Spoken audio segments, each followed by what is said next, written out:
ત્રણ સવારીમાં પોલીસ આવતા થાવલા, પોલીસ વાળો જોઈ ગયો ત્રણ સવારીમાં. હજી આપણને એ નથી ખબર પડી કે આ વાહનમાં કેટલાને બેહાય. જીવવું આપણે તો હેલ્મેટ માટે પોલીસને કેવું પડે હેલ્મેટ પહેરો. હું ધૂમ ગાડીઓ લઈને નીકળે છે ઘૂમ ઘૂમ ઘૂમ. મને જિગ્નેશભાઈ ગમ્યું તમારું. જિગ્નેશભાઈ અમે આવતા હતા એ એક એનો બીજો પરિચય તો શું આપું સાહેબ, આમ તો ગીગા બાપુ કુંચાલા આંગણકુ ઈ પરિવારમાંથી છે. ઉગા સહોણો પ્રાત મારો હાલ્યો તવ કારણ હસી જનનીએ ખાડ્યા શીશ જેના કામળે કમર કસી ઈ લખનાર ગીગા બાપુ. ખૂબ ગીગા બાપુએ માતાજીના પણ ભાવ લખ્યા છે ઈ પરિવારમાંથી. ને અત્યારે અમારે જ્ઞાન મંજરી બહુ મોટા સારામાં સારી સ્કૂલ છે, એમના આચાર્ય છે. પણ બાપુ એના સંચાલકો એમ કે ને કે અમે પ્રોગ્રામમાં જવું છે માયાભાઈ ને બધા છે, તો એના સંચાલકો કોઈ દી જિગ્નેશભાઈ ને એમનું આચાર્ય છે, જવાબદારી છે, સ્કૂલે મોટી, પણ એને ખબર હોય કે ભલે બહાર એને હારે જાય તો રસ્તે બધું કામ થયા કરશે. તો એક વાલીનો ફોન આવ્યો એને, વાલીનો મોવાલીનો નહીં,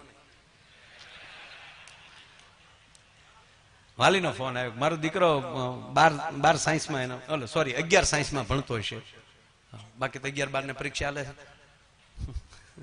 પરીક્ષા છે એટલે મને બહુ ગમ્યું કે છોકરાઓ હમણાં હોસ્ટેલમાંથી રજા ઉપર હશે કે 3 દી ઘરે રહેવાનો છે, બીમાર છે એટલે દવા લે છે, પણ હવે સારો થઈ ગયો છે તો એને સ્કૂલે આવવું છે, તો એ અપડાઉન બાઇક લઈને અપડાઉન કરશે. એને જવાબ આપ્યો કે મહેરબાની કરીને તમારા દીકરાને મોટરસાઇકલ લઈને સ્કૂલે ન મોકલતા, ભલે હજી 2 દી ઘરે રહે. બાકી હું એક આચાર્ય તરીકે એક 11 વર્ષના 11મું ધોરણ ભણતા દીકરાને બાઇક લઈને સ્કૂલે આવવાની મંજૂરી હું નહીં આપું. કારણ કે તમારા દીકરા પાસે લાયસન્સ પણ નહીં હોય અને કાંઈ ઘટના બની તેનો જવાબદાર હું શું કામ એમ કહું તમારી જવાબદારી નહીં, અમારી જવાબદારી છે, અમારો વિદ્યાર્થી છે, એ બાઇક લઈને ના આવવો જોવે. મારી હાજરીમાં જે ગાડીમાં કીધું ને પછી મેં કીધું કે જિગ્નેશભાઈ બહુ સારો જવાબ આપ્યો. શિક્ષક ગુરુ છે. મગર એક સાહેબ તો ભણાવતા હુઈ ગયા અમુક ને તો ઊંઘ ભૂખા કાઢ નાખે. બાપુ નાખોરા બોલતા હોય તો આખો હોલ ગાંધતો હોય, 3 ગેર બદલે.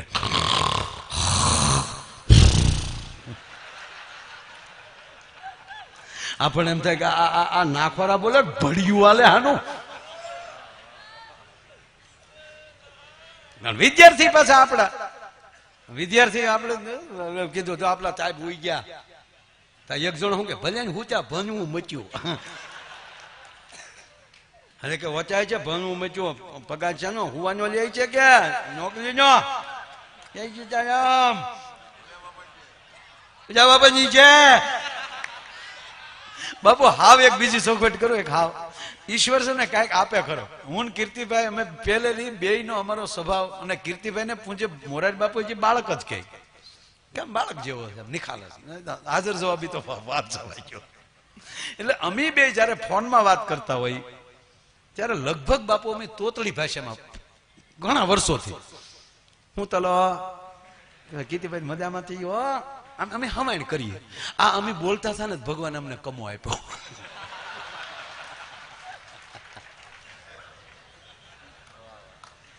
અને વાતે હાચી ને બાપુ મોગલ સોરું માથે હાથ મૂક્યા હતા એ પ્રચલિત થઈ જાય.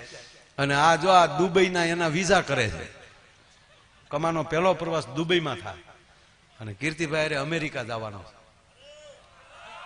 કોણે કીધું ગ્રેજ્યુએટ જરૂરી છે?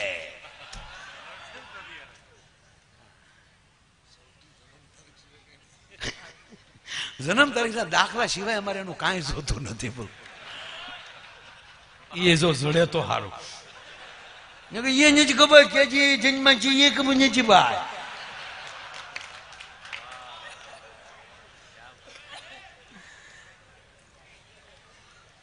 એટલે ઓલા છોકરા કીધું કે હું પગાર લઈ છે જગાયો. એક છોકરા બાપુ કાગળની ભૂંગળી બનાવી સાહેબ ના કાનમાં, અને સાહેબ આવલું માર્યું ને, પણ સાહેબે હોશિયાર છોકરાનું બાવડું જ હાથમાં આવ્યું. આમ હામો લીધો. સાહેબ ની મજાક કરો છો? મજાક નથી કરજો, હુઈ ગયા તમે, હુઈ ગયા ને પાછા મજાક નું કરો. સાહેબ ને ચોક મારો સારું કરી ભૂલ. ના બેટા છોકરાઓ હું છુઈ નતો ગયો, હુઈ ગયા તા. નાખો બોલતા હતા ને પાછા કે હુઈ નતો ગયો. ગજાચાચી બોલતી છે. 2 વાર તો આચાર્ય જિજ્ઞેશભાઈ જોકાઈ ગયા હતા. ના બેટા, હું સુઈ નતો ગયો. ધ્યાન યોગ, ધ્યાન ને યોગમાં શાંતિ હોય, ગજાચાચી ન હોય કાંઈ. ના બેટા, એમાં એવું હતું, ધ્યાન લાગી ગયું. એ જે નાખોરા બોલતા હતા ને છોકરાઓ, એ તો મારું શરીર બોલાવતું હતું. આત્મા તો નીકળી ગયો તો. ક્યાં નીકળી ગયો તો આત્મા? બેટા, આત્મા સ્વર્ગમાં ગયો તો. ત્યાં હું બાપાને જાચું છું. જો છોકરાઓ, જો બાપાનું નોટું ડાટ્યું, તમારા માટે નવો અભ્યાસક્રમ લેવા ગયો તો. તા તો બાળક આ લે આપણા સાહેબ છે એ સ્વર્ગમાં અભ્યાસક્રમ લેવા જાય છે. ક્યાં વાત છે, વાહ વાહ. એક છોકરો કે વાહ ગુરુજી વાહ. 15 દી પછી બાપુ છોકરો હોઈ ગયો. છોકરો હોઈ ગયો ને સાહેબે ફડાકો બોલાવ્યો. અમુક સાહેબ તો મારવા જ આવ્યા. ઓ પેલું એક થપાટ મૂકી, ભણવા આવો છો કે સુવા? હું નતો જો. ધ્યાન યોગ મુદ્રા. ક્ષમાજી ગુરુજી, ક્ષમાજી. તમારો છેલ્લો છો. ગુરુને છેલ્લે ન આવ્યું તો તમારો ચીચ ન કહેવા. તું ક્યાં ગયો તો? ગુરુને છેલ્લે છદકમાં. સ્વર્ગમાં હું હતું? લે આ લે ખોટું બોલતો છું. ઇન્દ્ર, વરુણ દેવ બધા બેઠા હતા. બીજું રંભા, મેનકા, થા જઈ જગજી. સાહેબ ને ચુકાલેલા છેલ્લો મારથી આગળ પકી ગયો વધારે. પછી આવું નૃત્ય કરતી. તે ત્યાં જઈને શું કર્યું? કાંઈ નહીં, જોયા કર્યો. પછી ખાલું પડ્યું ને, પછી ઇન્દ્ર મહારાજ ને પગે લાગ્યો. પછી નાજીન ને પૂછ્યું, મારા સાહેબ આવે? શું કીધું એને? ખોટા છે.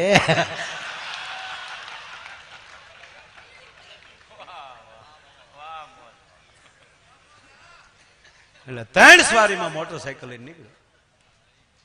હાન પોલીસ જોઈ ગયો.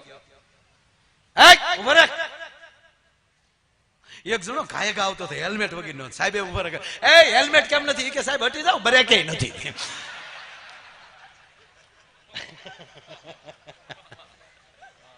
નકામાં ગોબો ઉપડી જા. હું ઓળખું, વાહન થોડા ઓળખે સાહેબ. આમાં 3 જણા બેઠેલા. સાહેબે કીધું ઉભી રાખ. કેમ 3 બેહાડ્યા? ઓલો પાછું વાળું જોઈને કે લે 100 કારે ઉતરી ગયો. સાહેબે રાજીનામું દીધું કે ભામ ભેગા નોકરા કરવાના હોય. ઓલો એક બકાલી બાપુ રોજ બકાલું વેચવા નીકળે ને, લ્યો કોઈ બકાલું, લ્યો કોઈ બકાલું. ક્યારેક કોકનો ખોટો રૂપિયો અનિલભાઈ આવે, એ બકાલી કોઈ દી ખોટો રૂપિયો પાછો ન મોકલે, લઈ લે. એનું જે આવતું હોય થોડુંક દઈ દે. આખી જિંદગી કાઢ નાખે. એને છેલ્લે એની સંધ્યા દેખાણી, જીવને જમને વાદ હાલે. તેથી એક બુઢો, એક બકાલી ઈશ્વરને પ્રાર્થના કરતો હતો કે મારા નાથ, મારા બકાલાની રેકડીએ જ્યારે જ્યારે બકાલું વેચવા નીકળ્યો તો જેટલા ખોટા રૂપિયા આવ્યા ને એને એકેને મેં પાછો નથી કાઢ્યો. અને આજ તારા દરબારમાં એક આ ખોટો રૂપિયો આવે છે, એને તું પાછો કાઢતો નહીં, એને તું સ્વીકારી લેજે. હે મોગલ, આ તારા દરબારમાં એક ખોટો રૂપિયો આવ્યો છે. એ તો તારી મોર લાગે તો નોટની અંદર ગવર્નરની સહી થાય તોય સાચી થાય, બાકી સાપખાના તો ગામો ગામ છે. એમ આપણી ઉપર આની મોર લાગે ને તો કઈક સાચા થઈએ, અને એ સાચું કોણ થઈ શકે?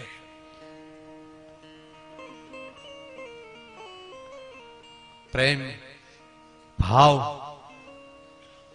સ્વામી વિવેકાનંદે કોઈ પ્રશ્ન કરેલો કે કોઈના પરિવારમાં કોઈ ગુજરી જાય, કાકાનો દીકરો ગુજર્યો હોય તો કેટલા દિનનું હુતક લાગે, પોતાના પરિવારમાં કોઈ ગુજરી ગયો હોય તો કેટલા દિવસની, મોસાળમાં કોઈ ગુજરી ગયો હોય તો કેટલા દિવસની હુતક લાગે, હનાન લાગે. એ પ્રશ્ન હાલતો હતો. એમાં કોઈએ કીધું કે સ્વામીજી, કોઈ માણસ એના માવતરને વૃદ્ધાશ્રમમાં મૂકી આવ્યો હોય અને ન્યાય ગુજરી ગયા હોય તો એને કેટલી હુતક લાગે? ત્યારે વિવેકાનંદે કીધું હતું કે એને તો જન્મો જન્મની હુતક લાગે, એ હુતકમાંથી બહાર ન નીકળી શકે. એમ બાપુ અમે આપણી માવું ને કઈ ખોટું લાગે એવું બોલીએ ને તો અમને હુતક લાગે. આ દેશમાં મેં પહેલા કીધું ને કે આ માતૃત્વનો દેશ છે, જવાબદારી માવુની છે. પુરુષ બાપુ ગમે એટલા વાગે ઘરે આવે ને તો ગામ નોંધી નહીં લેવો, પણ જુવાન દીકરી 12-1 વાગે ગામમાં આવ્યો ને ઘરે તો આડો પાડો હે પૂછવા મળે. જો આ જવાબદારી છે. શું કામ? એને ન જવાય. આપણે જૂની કહેવત છે ને કે બાયુની બુદ્ધિ પાનીય હોય. હા, હું કહું પુરુષને પાનીય બુદ્ધિ ન હોય. આ દેશની માને અહીંયા બુદ્ધિ નહીં પાનીય હોય. શું કામ? એ જોઈને વિચારીને કરે કે અહીંયા મારે ડગલું ભરાય કે અહીંયા મારે ડગલું ન ભરાય સાહેબ.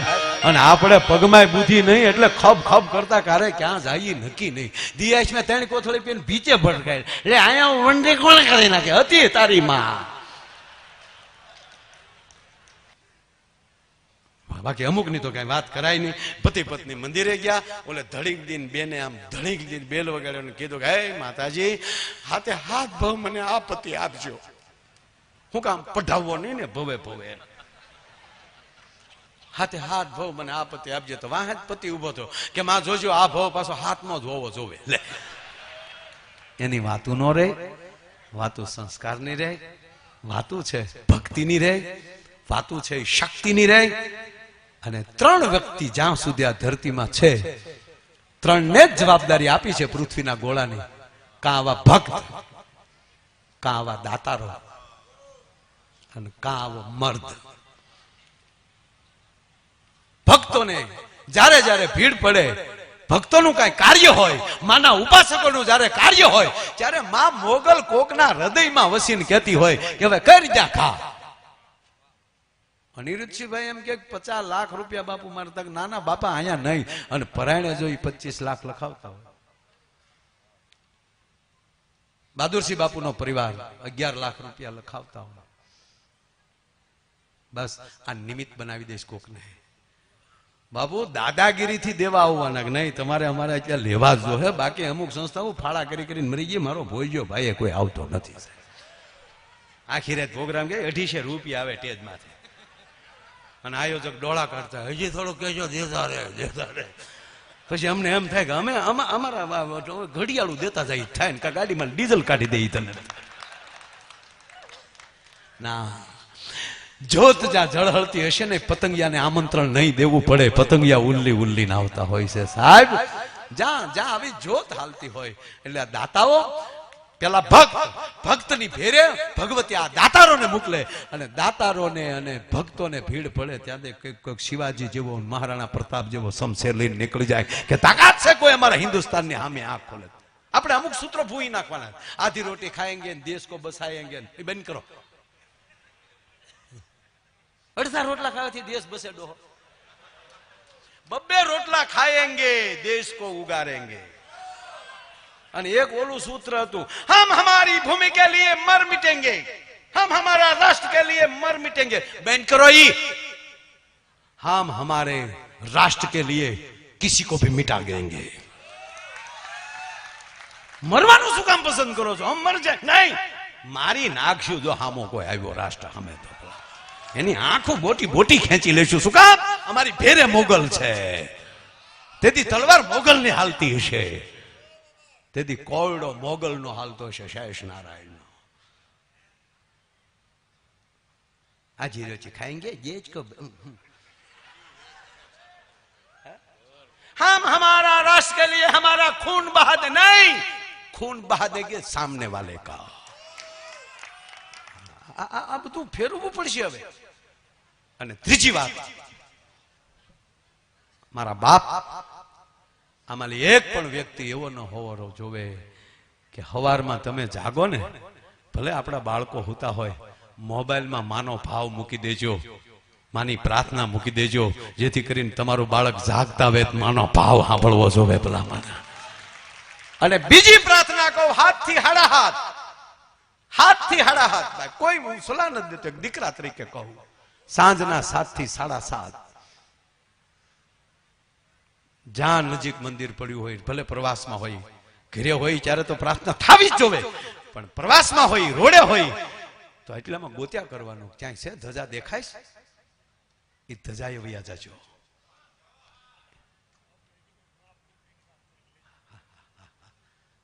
એ ધજાએ વયા જાજો.